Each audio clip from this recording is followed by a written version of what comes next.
So ತುಂಬಾ ಜನಕ್ಕೆ ಗೊತ್ತಿಲ್ಲ ABD ವಿಶ್ವ ಏನಕ್ಕೆ ಜಿಮ್ ಸ್ಟಾರ್ಟ್ ಮಾಡಿದ್ರು ಅಂತ, ಬನ್ನಿ ತಿಳ್ಕೊಳ್ಳೋಣ. ನಿಮ್ ಚಾನಲ್ ಹೇಳ್ತಾ ಇದೀನಿ ಫಸ್ಟ್ ಟೈಮ್, ನನ್ನ ವಿಡಿಯೋದಲ್ಲೇ ಹೇಳಿಲ್ಲ ಇಲ್ಲಿವರೆಗೂ.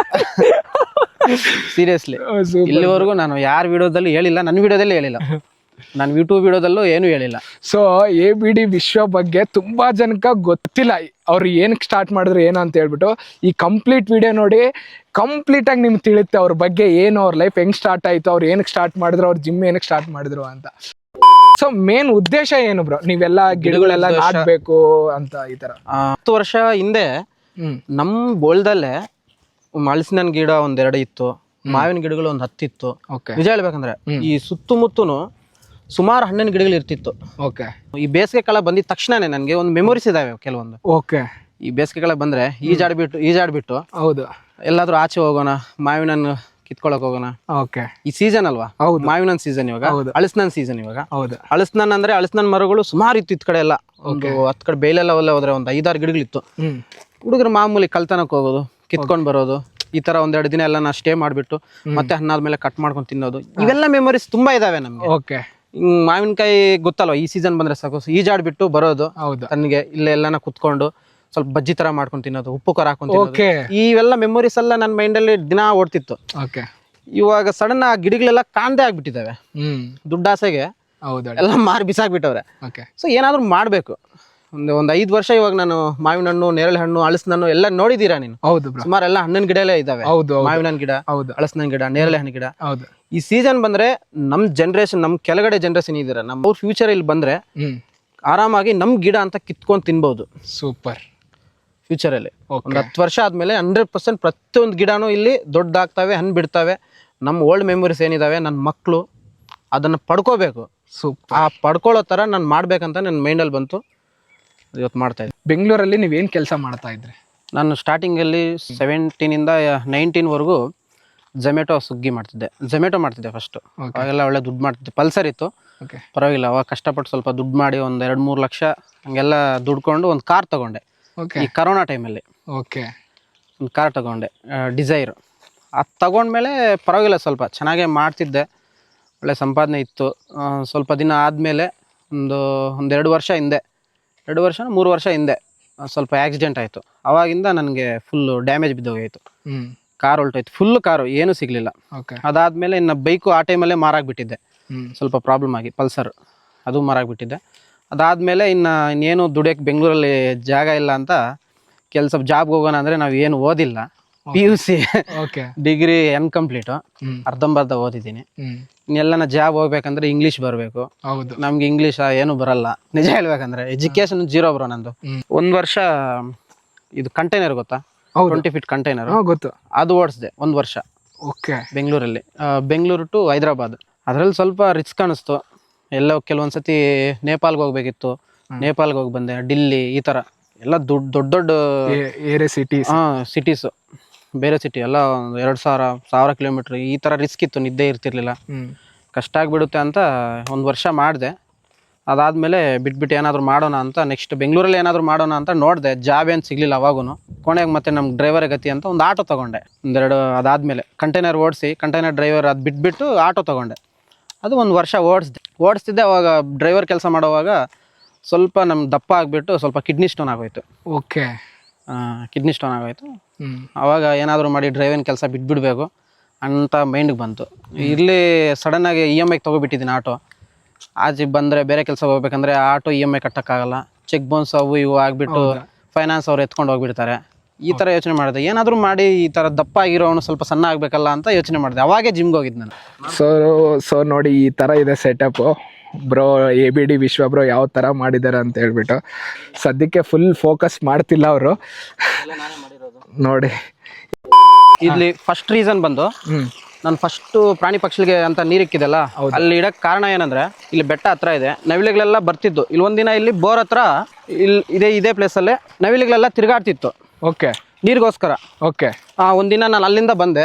ಆವಾಗ ನನ್ನ ಮೈಂಡಲ್ಲಿ ಬಂತು, ಇವಾಗ ನೀರು ಸಿಗ್ತಿಲ್ಲ ಎಲ್ಲೂ ಅಂತ, ಏನಾದರೂ ಮಾಡಿ ಅವಕ್ಕೆ ನೀರು ಅವಕಾಶ ಕೊಡ್ಬೇಕಂತ ನಾನು ಇಲ್ಲಿ ಪ್ಲಾನ್ ಮಾಡಿದೆ. ಫಸ್ಟ್ ಇಲ್ಲೆಲ್ಲ ಬರ್ತಿದ್ದಲ್ಲ, ಇದೇ ಪ್ಲಾನ್ನ ನಾನು ಇಲ್ಲಿಂದ ಇಲ್ಲಿ ಮಾಡಿದ್ರೆ ಚೆನ್ನಾಗಿರಲ್ಲ ಅಂತ ಅಲ್ಲೊಂದು ಬಂಡೆ ಇದೆ, ಅಲ್ಲಿ ಹೋಗಿ ನೀರು ಸ್ಟೇ ಮಾಡೋ ಥರ ಅದೆಲ್ಲ ಸ್ಟೋರ್ ಮಾಡಿ ಸ್ಟೋರ್ ಮಾಡಿಬಿಟ್ಟು ಅಲ್ಲಿ ಬಂದ್ರೆ ನೀರು ಕುಡಿಲಿ ಅಂತ ಅಲ್ಲಿ ಮಾಡಿಬಿಟ್ಟು ನಾನು ಫಸ್ಟ್ ರೆಡಿ ಮಾಡ್ಕೊಂಡಿದ್ದೆ ನಮ್ಮ ಬೋರಿಂದಾನೆ. ಇಲ್ಲ ನೋಡಿ ಎಲ್ಲ ಇದೆ ನೋಡಿ ಬೋರು. ಓಕೆ ಓಕೆ, ಇದು ನಿಮ್ದೇನಾ ತೋಟ? ಈ ಪ್ಲೇಸ್ ಎಲ್ಲ ನಮ್ದೆ. ಹೌದಾ? ಸೊ ಫೈನಲ್ ಆಗಿ ತುಂಬಾ ದಿವಸದಿಂದ ನಾನು ನೋಡ್ತಾ ಇದ್ದೀನಿ ಇನ್ಸ್ಟಾಗ್ರಾಮ್ ಅಲ್ಲಿ, ಬಟ್ ಯಾವ ತರ ಬ್ರೋ ಸ್ಟೋರ್ ಮಾಡಿದಾನೆ ಪ್ರಾಣಿಗಳಿಗೆ ಈ ತರ ನೀರು ಸಿಗ್ಬೇಕು ಅಂತ ಹೇಳ್ಬಿಟ್ಟು. ಬ್ರೋ ಹೇಳಿ ಬ್ರೋ ಇದ್ರ ಬಗ್ಗೆ. ಸೊ ಎಷ್ಟ್ ದಿನ ಆಯ್ತು ಈ ತರ ಮಾಡ್ಬೇಕು ಅಂತ? ಇದು ಸ್ಟಾರ್ಟಿಂಗ್ ಅಲ್ಲಿ ಮಾಡಿದ್ದೆ. ಇದೊಂಚೂರು ಬಂಡೆಗೆ ಮತ್ತೆ ಬಿಸಿಲು ಜಾಸ್ತಿ ಬೇಗ ಖಾಲಿ ಆಗ್ತಿದೆ. ಹೌದು, ಅದಕ್ಕೆ ಇಲ್ಲಿಂದ ಅಲ್ಲಿ ಹತ್ ಕಡೆ ಮಾಡಿದೀನಿ ಎಲ್ಲ. ಇವಾಗ ಓಕೆ, ಹತ್ ಕಡೆ ಇಟ್ಟಿದ್ದೀನಿ. ಸೇಮ್ ಇದೇ ತರಾನೇ ಬೇರೆ ಪ್ಲೇಸ್ ಅಲ್ಲಿ? ಅಲ್ಲಿ ಬೇರೆ ತರ ಮಾಡಿದ್ದೀನಿ. ಇದು ಸ್ಟಾರ್ಟಿಂಗ್ ಅಲ್ಲಿ ಮಾಡಿದ್ದು. ಜಾಸ್ತಿ ಬಂಡೆ ಹೀಟ್ ಅಲ್ವಾ? ಹೌದು, ಹೀಟ್ಗೆ ಬೇಗ ನೀರು ಎವಾಪರೇಟ್ ಆಗ್ಬಿಡುತ್ತೆ. ಹೌದು, ಬೇಗ ಆಗ್ತಿದೆ. ಅದಕ್ಕೆ ಅಲ್ಲಿ ಮಾಡಿದ್ದೀನಿ. ಅಲ್ಲಿ ತೋರಿಸ್ತೀನಿ.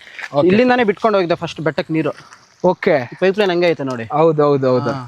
ಇವಾಗ ಇಲ್ಲಿ ಸ್ಟಾಪ್ ಮಾಡ್ಬಿಟ್ಟಿದ್ರ ಕಂಪ್ಲೀಟ್ ಆಗಿ? ಇಲ್ಲ, ಇಲ್ಲಿ ಬಿಡ್ತಾ ಇರ್ತೀನಿ, ಬೇಗ ಖಾಲಿ ಆಗುತ್ತೆ. ಬಟ್ ಇವಾಗ ಹಂಗ್ ಮಾಡ್ಕೊಂಡಿದ್ದೀನಿ. ಆ ಸೈಡ್ ಇಂದ ಮಾಡ್ಕೊಂಡಿದ್ದೀನಿ ಪರ್ಮನೆಂಟ್ ಆಗಿ. ನವಿಲ್ ನೋಡಿ ಇಲ್ಲಿ ಬ್ರೋ, ಅಲ್ಲಿ. ಹೌದು ಹೌದು, ಕಾಣಿಸ್ತಿದ್ಯಾ? ಹಾ ಬ್ರೋ, ಬನ್ನಿ. ಅಲ್ಲಿ ರೀಸನ್ ಏನಂದ್ರೆ ಅಲ್ಲಿ ನೋಡಿ, ಕಾಣಿಸ್ತಿದ್ಯಾ? ಅಲ್ಲಿ ನೀರಿನ ತೊಟ್ಟಿ ಇದೆ. ಹೌದು ಹೌದು. ಸುಮಾರು ಜನ ಅನ್ಕೊಂತಾರೆ ವಿಶ್ವ ಹಾಕಿರೋದು ವೇಸ್ಟ್ ಅಂತ. ಅಲ್ಲಿ ನೀವೇ ನೋಡಿ, ಇವಾಗೆ ನೋಡಿ. ಹೌದು, ಎಷ್ಟನೇ ಬ್ರೋ? ಏನಿಲ್ಲ ಅಂತ 4-5 ಇದಾವೆ ಅಲ್ಲಿ. ಇನ್ನ ಜಾಸ್ತಿ ಇದಾವೆ, ಕಾಣ್ತಾ ಇಲ್ಲ ಸರಿಯಾಗಿ. ಬಟ್ ಕ್ಯಾಮ್ರಾ ಕಾಣುತ್ತಾ ಇಲ್ವೋ ಗೊತ್ತಿಲ್ಲ. ಕ್ಯಾಮ್ರಾ ಕಾಣಲ್ಲ ಬ್ರೋ. ಅಲ್ಲಿ ನವಿಲುಗಳು. ಹೌದೌದು ಬ್ರೋ, ಕಾಣ್ತಾ ಅಲ್ಲೇ ನೀರು ತೊಟ್ಟಿ ಇರೋದು. ನಿಜ. ಸುಮಾರು ಜನ ಅನ್ಕೊಂತಾರೆ ವಿಡಿಯೋಗೋಸ್ಕರ ಮಾಡಿರ್ತಾನೆ ಅಂತ.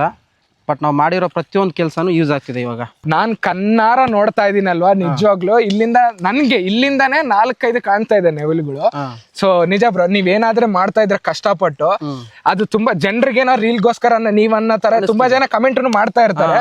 ಸೊ ನಾನ್ ಹೇಳ್ತಿದ್ದೀನಲ್ವಾ, ಲೈವ್ ಅಲ್ಲಿ ನಾನ್ ನೋಡಿದೀನಿ. ನಿಜವಾಗ್ಲು ನೀವು ಮಾಡ್ತಿರೋ ಕೆಲಸ ಪ್ರಾಣಿಗಳಿಗೆ ಹೆಲ್ಪ್ ಆಗ್ತಿದೆ. ಹೌದು, ತುಂಬಾ ನವಿಲುಗಳು. ನಾನು ತೋರಿಸ್ತೀನಿ. ಮತ್ತೆ ಹುಲ್ ಚಿಗುರ್ತಿದೆ, ಹುಲ್ ತಿಂತಿದೆ. ಸೂಪರ್. ಅಲ್ಲಿ ನಾನು ನೀರ್ ಬಿಟ್ಮೇಲೆ ನೀರ್ ಹಿಂಗ್ ತರ ಚಿಮ್ಮುತ್ತೆ. ಹೌದು, ಅದೆಲ್ಲ ಬಂದು ಈಜಾಡೋದು. ಹೌದು, ಸ್ವಲ್ಪ ತನ್ಗೆ ಮಾಡ್ಕೊಳ್ಳೋದು ಬಿಸಿಲಲ್ಲಿ. ಈ ತರ ಎಲ್ಲ ಯೂಸ್ ಆಗ್ತಿದೆ ಬ್ರೋ. ಯಾವ 2 hours ನಾವು 1 hour ನೀರ್ ಬಿಟ್ರು ಸಾಕು, ಅವುಗಳಿಗೆ ನಮ್ಗೆ ಯೂಸ್ ಆಗ್ಬಿಡುತ್ತೆ. ಸ್ವಲ್ಪ ಬಾಡಿ ಎಲ್ಲ ತನಗ್ ಮಾಡ್ಕೊಳ್ಳುತ್ತೆ ಈ ಬಿಸಿಲಲ್ಲಿ. ಹೌದು ಹೌದು. ಅಂದ್ರೆ ಯಾವ ಟೈಮಲ್ಲಿ ಹೆಂಗ್ ಹೆಲ್ಪ್ ಆಗುತ್ತೋ ಗೊತ್ತಿಲ್ಲ ಅಲ್ಲಿ. ಬಟ್ ಈ ಸಮ್ಮರ್ ಟೈಮಲ್ಲಿ ಮಾತ್ರ ವಾಟರ್, ಆ ನೀರ್ ಅನ್ನೋದು ಪ್ರಾಣಿ ಬರಲ್ಲ. ಈ ನಡುವೆ ಬರ್ತಿಲ್ಲ ಇಲ್ಲಿ, ಏನಂದ್ರೆ ಇಲ್ಲೆಲ್ಲ ಓಡಾಡ್ತಾ ಇರ್ತೀವಿ. ಅದಕ್ಕೆ ನಾನು 10 ಕಡೆ ಶಿಫ್ಟ್ ಮಾಡಿರೋದು. Super bro, super good. ತೋರಿಸ್ತೀನಿ ಅದನ್ನು, ಬನ್ನಿ. ಈ ಗಿಡ ಬಂದ್ಬಿಟ್ಟು ಸುಭಾಷ್ 97 ಸುಭಾಷ್ ಗೊತ್ತಲ್ವಾ ಎಲ್ಲರಿಗೂ? ಸೊ ನಕ್ಕಂದ್ಲೆ.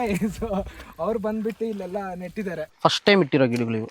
ಓಕೆ, ಇದು ಬ್ರೋ. ಈಗ ಪ್ರಾಣಿಗಳಿಗೆ ಒಂದು ನೆವಲಿ ಮಾತ್ರ ನಾನು ನೋಡ್ದೆ. ಇನ್ನ ಬೇರೆ ಪ್ರಾಣಿಗಳು ಏನಾದ್ರು ಬರುತ್ತಾ ನೀರ್ ಕುಡಿಯಕ್ಕೆ ಇಲ್ಲಿಗೆ? ನೋಡಿ, ಒಳಗಡೆ ಎಲ್ಲ ಗಲೀಜ್ ಮಾಡಿದೆ. ಹೌದೌದು, ತೋರಿಸ್ತೀನಿ. ತೋರಿಸ್ಬೇಡಿ ಬಿಡಿ ವಿಡಿಯೋದಲ್ಲಿ, ಚೆನ್ನಾಗಿರಲ್ಲ. ಹೌದೌದು. ಈ ಜಿಂಕೆಗಳು ಬರ್ತವೆ. ಓಕೆ. ಜಿಂಕೆ ಏನಂದ್ರೆ ಒಂಥರ ಭಯ ಜಾಸ್ತಿ. ಮತ್ತೆ ನರಿ. ಓಕೆ, ನರಿ ಗೊತ್ತಾ? ಗೊತ್ತು. ನರಿ ಬರ್ತವೆ. ಓಕೆ, ಅಷ್ಟೇ ಬಿಟ್ರೆ ಇನ್ ದೊಡ್ಡ ಪ್ರಾಣಿಗಳಂತ ಇವೇನಿಲ್ಲ. ಈ ಕಾಡಂದಿ ಇದಾವೆ. ಕಾಡಂದಿ ಏನಾದ್ರು ಈ ಬೆಳೆಗಳಲ್ಲಿ ಏನಾದ್ರು ತಿನ್ನಕ್ ಬರ್ತಾ ಇರ್ತವೆ ಅವಾಗ ಅವಾಗ. Okay okay. ಇವಾಗ ಬೆಲೆ ಏನಿಲ್ಲ ಸದ್ಯಕ್ಕೆ, ಸೊ ಬರಲ್ಲ ಬ್ರೋ. ಓಕೆ, ನೀವು ನನ್ ಬಗ್ಗೆ ಕೇಳ್ತಿದ್ರೆ ನಾನು ನಿಮ್ ಬಗ್ಗೆ ಹೇಳ್ಬೇಕು. ನೋಡಿ, ನಮ್ ಬಾಯ್ಸ್ ಎಷ್ಟು ಕಷ್ಟ ಬಿಡ್ತಾರೆ ಅಂದ್ರೆ ಒಂದು ಸ್ಮಾಲ್ ವಿಡಿಯೋಗೋಸ್ಕರ. ಈ ಬಿಸಿಲಲ್ಲಿ ಪಾಪ ಬೆಂಗಳೂರಿಂದ ಬಂದಿದ್ದಾರೆ. ಹೌದು ಬ್ರೋ, ನಿಜವಾಗ್ಲೂ ಗ್ರೇಟ್ ಅನ್ಸ್ಬೇಕು. ಸಿಂಗಲ್ ವಿಡಿಯೋಗೋಸ್ಕರ ನಾವ್ ಎಷ್ಟು ಕಷ್ಟ ಪಡ್ತೀವಂತ. ಸಪೋರ್ಟ್ ಸಿಕ್ಕೋದ್ರಲ್ಲೇನೋ ಒಂದ್ ಚೂರೆಲ್ಲ ಇರುತ್ತೆ. ಬಟ್ ಆ ವಿಡಿಯೋಗೋಸ್ಕರ ಎಷ್ಟು ಕಷ್ಟ ಪಡ್ತೀವಂತ ವಿಡಿಯೋಸ್ ಮಾಡೋರ್ಗೆ ಮಾತ್ರ ಗೊತ್ತು. ರಿಯಲಿ ನಿಜವಾಗ್ಲು ಇದು ಮನಸ್ಫೂರ್ತಿ ಹೇಳ್ತಾ ಇದ್ದೀನಿ. ಪ್ರತಿಯೊಬ್ಬರೂ ಅಷ್ಟೇ, ನಮ್ಮ ಕಂಟೆಂಟ್ ಕ್ರಿಯೇಟರ್ಸ್ ಹುಡುಗರು ತುಂಬಾ ಕಷ್ಟ ಬೀಳ್ತಾರೆ ಒಂದು ಸ್ಮಾಲ್ ವಿಡಿಯೋಗೋಸ್ಕರ. ಬಟ್ ಸಪೋರ್ಟ್ ಕೊಡಿ ಎಲ್ಲ. ಬೇರೆ ತುಂಬಾ ಜನ ಸಿಂಪಲ್ ವಿಡಿಯೋಸ್ಗೆಲ್ಲ ಕೊಡ್ತಿರ್ತಾರೆ. ಅವೆಲ್ಲ ಹೇಳ್ಬಾರ್ದು. ನಾನು ಯಾವತ್ತೂ ಒಬ್ಬರ ಬಗ್ಗೆ ಕೆಟ್ಟದಾಗ ಮಾತಾಡಲ್ಲ. ಬಟ್ ಪ್ರತಿಯೊಬ್ಬರಿಗೂ ಕಷ್ಟಪಡೋವ್ರಿಗೆ ಸಪೋರ್ಟ್ ಕೊಡಿ. ನೋಡಿ, ಎಲ್ಲಿಂದನೋ ಬೆಂಗಳೂರಿಂದ ಬಿಸಿಲಲ್ಲಿ ನನಗೋಸ್ಕರ ಹುಡ್ಕೊಂಡು ಬಂದಿದ್ದಾರೆ ಒಂದು ಸ್ಮಾಲ್ ವಿಡಿಯೋಗೋಸ್ಕರ. ಎಷ್ಟು ಕಷ್ಟ ಇದೆ ನೋಡಿ. ಥ್ಯಾಂಕ್ ಯು ಬ್ರೋ, ABD ವಿಶ್ವ ಬ್ರೋ. ನಿಜವಾಗ್ಲೂ ನಾನು ಈ ತರ ಎಕ್ಸ್ಪೆಕ್ಟ್ ಮಾಡ್ಲಿಲ್ಲ ಅವ್ರು ಈ ತರ ಮಾತಾಡ್ತಾರ ಅಂತ ಹೇಳ್ಬಿಟ್ಟು. But I am very happy ಅವರಿಂದ ಈ ಮಾತುಗಳು ಬಂದಿರೋದಕ್ಕೆ. Thank you so much Vishwa bro. Thank you. ಇರ್ಲಿ ನಮ್ಮ ಕಷ್ಟ ನಾವು ಅರ್ಥ ಮಾಡ್ಕೋಬೇಕು. Super bro. ಒಂದು ಬಾಯ್ ಮೈ ಆಮ್ ಬಾಯ್. ನಿನ್ ದುಃಖ ಏನಿರುತ್ತೆ ನನ್ನ ದುಃಖನೂ ಅದೇ ಇರುತ್ತೆ. ಹೌದು ಬ್ರೋ. ತುಂಬಾ ಜನಕ್ಕೆ ಗೊತ್ತಿಲ್ಲ ನೀವು ಯಾವ ಊರಲ್ಲಿ ಇದ್ದೀರಾ ಅಂತ ಹೇಳ್ಬಿಟ್ಟು, ಬಟ್ ಅದೇನಾದ್ರೂ ತಿಳ್ಸಕ್ಕಾಗತ್ತಾ? ನಮ್ದು ಚಿಕ್ಕಬಳ್ಳಾಪುರ ಡಿಸ್ಟಿಕ್ ಗೌರಿಬ್ನೂರು ತಾಲೂಕಲ್ಲಿ ಪ್ಲೇಸ್ ಅಲ್ಲೇ ಒಂದು ಶೆಟ್ಟಿಕುಂಟೆ ತಾಂಡ ಅಂತಾರೆ. ಇದನ್ನ ತಾಂಡ ಸಮುದಾಯಕ್ಕೆ ಸಂಬಂಧಪಟ್ಟಿರೋ ಊರಿದು. ಓಕೆ. ಶೆಟ್ಟಿಕುಂಟೆ ತಾಂಡ ಅಂತಾರೆ. ಬ್ರೋ, ಇದೆಲ್ಲ ಈ ತರ ಎಲ್ಲ ನೀವು ಸೆಟಪ್ ಮಾಡಿದ್ದೀರಾ, ನೀರು ಪ್ರಾಣಿಗಳಿಗೆ ಪಕ್ಷಿಗಳಿಗೆ ಕೊಡಕ. ಸೊ ಎಷ್ಟೆಲ್ಲ ಖರ್ಚು ಮಾಡಿದ್ದೀರಾ ನೀವು ಇದಕ್ಕೆ? ಇದಕ್ಕೆ ಇಲ್ಲಿವರೆಗೂ ನೀರು ಬರಕ್ಕೆ ಒಂದು 30,000 ಆಗಿರ್ಬೋದು ಖರ್ಚು. 30,000. ಓಕೆ. ಅಂದೆಲ್ಲ ನಿಮ್ಮ ಇನ್ವೆಸ್ಟ್ಮೆಂಟ್, ನಿಮ್ ಓನ್ ಇನ್ವೆಸ್ಟ್ಮೆಂಟ್? ನಮ್ದೇ. ಒಂಚೂರು ನನಗೆ ವೆಂಕಿ ಅಣ್ಣ ಅಂತ ಸ್ವಲ್ಪ ಅಲ್ಲಿ JCB ಪೈಪ್ ಅಲ್ಲಿವರೆಗೂ ಬರೋವರೆಗೂ JCB ಖರ್ಚೆಲ್ಲ ಅವ್ರು ನೋಡ್ಕೊಂಡ್ರು. Okay, super. ಸೆಟಪ್ ಸಾಕತ್ತಾಗಿ. ಇದೇನ್ ಬ್ರೋ ಇಲ್ಲಿ ನೆಟ್ ಎಲ್ಲ? ಇದು ವಾಲಿಬಾಲ್ ಆಡ್ತೀನಿ. ನನಗೆ ವಾಲಿಬಾಲ್ ಫೇವರೇಟ್ ಗೇಮ್. ಹೌದಾ?